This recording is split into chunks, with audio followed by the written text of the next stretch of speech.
This video is going to be a super fun one because I'm smoking a huge fat. Can't remember what these edits are. So we're at $200 on the pot. The board is 9, King, 7, 6. What the hell do I have? Oh my God, I've got a top set. I've got King, King, 5, Jack.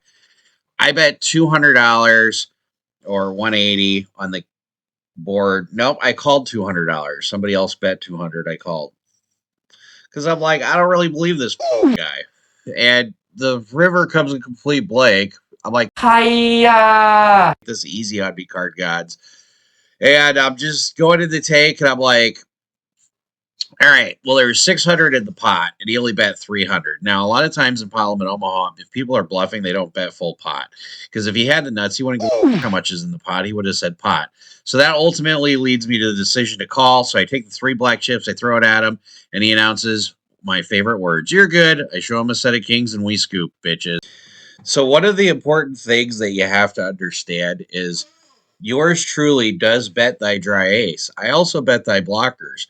And it's really important when you're betting thy dry ace. You have to play it as if you have the nuts. Now, the first thing you have to do is look down at your opponent's stack. So first of all, we're going to the flop.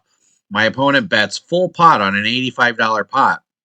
The board is 10 of diamonds, 3 of diamonds, 6 of diamonds. And I'm like, hold up. I literally just sat down to the table maybe like 20 minutes ago. I look down at my hand and I see 7, 9, Jack, but the ace of diamonds. And I'm like, you know what? If I had the nuts, what would I do in this position? I'd probably make it, juice it just a little bit, raise it 200. So I say, fuck it, let's raise it 200. So I raised it 200 because now I'm going to play as if I have the nuts. Now, it's important to note, he asks how much is in my stack. I tell him I have about 1,200 behind. He has the exact same amount. So he calls $200. Now, as long as the board doesn't pair on the turn, I'm planning on doing the exact same thing, which is continuing to act like I have the nut diamond. When the turn comes the ace of clubs and he checks, I'm going to continue my plan and make sure that his SPR is enough to me for me to bluff the river. So I don't want to bet like 485 here. I just want to bet 400 because then he can call. Then there's going to be like 1,300 in the pot, and he's going to have about 800 or 900 effective behind. So will I. So if I bet like 400 or 350 here, those are both great bets because if he calls, I can then continue my bluff. So, and keep in mind, he's the one who started off with a pot size bet. So I go ahead and call. And when I see the king of diamonds, I almost hesitate because the guy says check. And I'm going to double check my cards just to make sure I have the ace of diamonds. But I'm almost hesitating because there's 4 fucking diamonds on the board. So if he could call, having 4 diamonds on the board could make him call. But instead, I say I'm all in. He mucks it. This hand just goes to show you how juicy these games were. I look down at ace, queen, queen, 9 with the suited ace, queen of hearts. I'm the 3-bet pre-flop raiser. I make it like 35, just juicing the pot a little bit. Now, when you have a flop like queen, 7, deuce, complete rainbow, and you have pocket queens, you know that the board is pretty dry. So I just bet 125. Pardon me, there's 2 diamonds out there. I'm doing this to target a lot of different things. This guy across from me, he's pretty wide on calling. He calls a lot of different things. So when he calls, I'm pretty excited about it, especially when the board pairs a deuce. Now I'm like, I'm going to milk him as much as I can. So he fires out a bet of $150. Now, should I check raise him? No, that would completely blow him off the hand. Plus, what am I really worried about? Nothing on the river. So I go ahead and bet $150, planning to milk my opponent as much as possible. When the king of diamonds comes up there, my opponent is actually capable of calling me with an ace-high flush. So I bet $275, targeting an ace-high flush. He goes, oh, man, I know what you got. You're good. You're way good. I know what you got, but he just has to see it. So he's going to toss in the 275. He actually had deuces full of queens, but we're going to win this one. Now, this one's real cheeky. I'm kind of curious what you guys would do. I looked down at ace, queen, 10, jack, double suited. I'm the 3-better to $50. We're going to get, I believe, 3 callers. We're going to go 3 ways to the flop for $150. Now, the board is going to come out king, jack, 6, complete rainbow. So we have a complete wrap. We have 13 outs, 3 aces, 3 queens, 3 10s, and 4 9s, and possibly any jack. So I like to bet a decent size of the pot. I bet $80. So it's about a half pot size bet. Gentleman across the table, who it calls pretty wide, goes ahead and calls $80. And then the a person who was the big blind decides to check raise to, I believe it was $400 is what he does. He check raises to 400. Now I know I have the right odds to call because he could slow down on the turn. And not only that, but it brings our friend across the table who calls pretty wide. He's on the button. He ain't going anywhere. He's a player just like the rest of us, and we're pretty deep. We're all deep stack here. So we call. We're going 3 ways to a turn. Boy, this pot's getting huge. And the turn's like a brick, 3 of hearts. So my friend here who decided to check raise bet $700, and he's got probably another 400 behind. And, I'm faced with the decision, do I just rip it here? Do I call? Now I'm kind of in a pickle position because my friend is across the way from me and he's probably holding some of my outs. So even if I have 13 outs, I'm only getting 25% equity. And then if he's holding some of my outs, I'm getting a little bit less. So I ended up just mucking this. But let me know what you guys would do in this position. Would you guys just ship it? Again, all of these hands are in chronological order. So how this is exactly how my night went. These are all the hands that were recorded that were significant. So I look down at ace, deuce, deuce, king. So we have a suited ace. We're on the button. It's like $60. I think 6 ways to go or something like that. Or $50, 6 ways to go. That's just a lot of action there. Lots of action. Oh my God. And I flop a set of ducks.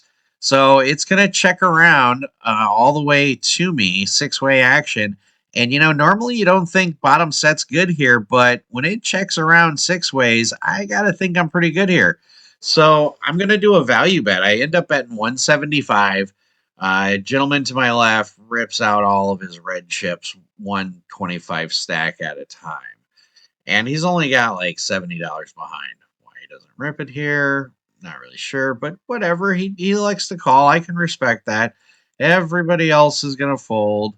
And I'm feeling pretty good about my hand. I'm pretty sure all he's got is a straight draw. That's really all he's got. I'm sure if the turn's a 9 of spades, and he's all in for $70. Well, I do have a set and the nut flush draw, so I'm actually not behind. The river breaks out at 10. He says he's got a straight, and he's good. I'm just this sometimes, this happens in Parliament, Omaha. You're going to win some and you're going to lose some, and this is just one of those that we just lost, respectively. So these are some of my favorite hands right here. These are what's called rundowns. 4, 6, 7, 8, and we don't even have a suit. I don't care. It's still a rundown hand. I love it. It's 15. I open to 15. The guy behind me makes it 55. And again, we're on a really juicy table. Ain't no one going anywhere for $55. Matter of fact, I think we're 6 ways. Yeah, we are in fact 6 ways for 55. So when you're deep stacked, there's a lot of 3 betting that's going on, and there's more appropriate 3 betting that's going on, which is really, really good. So, we appreciate that. And the flop comes queen 5-8. Oh my, these are the boards I get excited about, and it's a complete rainbow. So we don't have to worry about any flush draws out there. Really, all we got to worry about is like a set of queens, and a set of queens should be betting pot here 100% of the time. Now we just have a decision. Are we going to raise the set of queens, or are we just going to flat? So my friend who's first to act does decide to go ahead and bet pot for 335. And so I go ahead and call pot. And the gentleman in between is going in the tank for a little bit. He's not sure what he's going to do. He might have flopped like 5s and 8s. The way he played, he might have flopped like a pair of 8s with the gut shot, like 8, 9, Jack, Jack, or something like that. The initial 3-better lays it down. The other guy lays it down. Again, this guy's going all in for 420. So now that he's going to go all in for 420 or 405. 405. He goes all in for 405. We just need to make the pot rate. So we're making the pot rate. 405, 3 ways to the turn. And the other gentleman has about 800 behind. So we're 405, 3 ways for the main. And we still have stacks that are effective. And I'm just thinking, I know if I hit, I'm not sure if my opponent can get rid of his hand. And oh my, the turn does come a 6 of diamonds. So we end up hitting our straight. My opponent elects to check over to me. And at this point, I'm like, okay, he's got about 800 effective. I'm going to go all in. So I put out the 800. And I'm thinking to myself, if I'm in his shoes, he's calling 800 to win 2,400. I don't know if I could lay that down either, especially if he picked up diamonds. So he's in the tank for a little bit, and then he just says, well, man, if you got it, you got it. I'm going to go ahead and call. And when he calls, I say, rip it one time, and the river's deuce of clubs, and we're going to end up scooping a monster. Now, this last hand is just to show you that yours truly does bet thy blockers. So here we look down at 7, 8, 8, 10. There's a 3-bet pot for $50. We're going to go 4 ways to the flop. Now, keep in mind, when you're betting blockers, you have to bet it as if you have it. So if you have it, you wouldn't necessarily bet full pot. So the flop comes 5, 7, 9, complete rainbow. So I have the 8s as a blocker. So it's unlikely somebody has 6, 8. Now, I do have bailouts where I have 7, 8, 10. But I bet $100 because if I had 6, 8, I'd bet 100 anyways. And you can see it starts folding around. It continues to fold. I got one more person to fade. And they end up folding. And then I show the table that I do, in fact, just have the blockers. So always play thy blockers. So for this session, we are in for like $2,000 and out for 3730. So the table dynamics here, very juicy game. The 2-2-5 or the 2-2, 5 with $1,000 max buy-in. I had over $3,000 in front of me. So did somebody else. We had lots of guys who had like 1,000, 1,500 in front of them. Lots of 3-betting. It's hard to get off of a table like that. Normally I would just sit there, but I'm gonna fire this $200 round by round. One nice thing about this place is they've got a lot of 5 p.m. and 6 p.m. tournaments, and some people might be like, that's not very good, but I actually like it. You get a different group of people in there. So it's hard to get a lot of people for a tournament that starts at like 5 or 6 o'clock at night. They even have one on Sunday that I think starts at 9. But give credit where credit's due. Kudos to you, Hard Rock, for trying out some late night tournaments. So we were at the first break of the $200 mix. We actually ended up having 92 people in it so far. I think there's another hour and a half of registration open. Maybe 2 hours of registration open. So I think we'll end up probably having like 150 people. Not bad for a night tournament. You're probably going to have first place will probably be anywhere between like 4,000 and 7,000 for $200 buy-in. So definitely worth it. We had some big hands.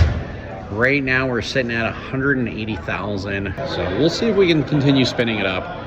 But I'm pretty happy with my play so far, but I'm also hitting everything under the sun. So we're down to 34 people, I think, and started the last break with 272,000. We're down to 130. We're still in it. Blinds are going to be 3,000, 6,000 coming back, and we're sitting there with 130,000. So we've got 22 bigs. So we're in the middle of the mix. I think it pays 16 spots. First place is 5,600. So for $200 buy-in tournament, this is really good. So with 33 people left in PLO, blinds are 3,000, 6,000. It's in there with 125 effective or 130,000 effective. Under the gun makes it 12. Gets back to me. I have ace 10, 7, 8 with a suited ace in the cutoff, so I decide to call. And the big blind decides to come with us. And the flop comes ace 10, 6 with 2 hearts. The original bettor leads out for 30. I go ahead and rip it for 130 with top 2 pair and a gutter ball. The other guy gets out of the way. He calls. We are up against a set of 10s. So he turns over 10, 10, queen 8. So we're drawing to a 9 or an ace. We do bink the 9 on the turn to give us the nuts. And then it pairs the board with a 6. So we are out in 33rd place. So overall, not a bad day. We got to play cash. We ended up making 1,700 in cash minus the 200 today, so plus 1,500. I'm not going to go back and play cash after grinding this, but Wayne's still in the tournament, and he showed up at the table with like 25 grand when I had 250, and he's still in. So maybe he'll be able to spin it up. Who knows? We'll see. Play smart, everybody. Run like a god. So that night, I was able to meet my good friend here, Jack, who said he started playing a lot of Pot Limit Omaha and mixed tournaments and started winning them and wanted to give me a good thanks. And so I figured I'd give him a shout out here on the vlog. Also, wouldn't you know, this is Wayne at the final table of that tournament. He showed up to the table with 25,000 in chips when I had 180,000. He managed to play short stack poker really well, managed to finish seventh, so it was a good showing by Wayne. Congrats to him. Play smart, everybody, and run like a god.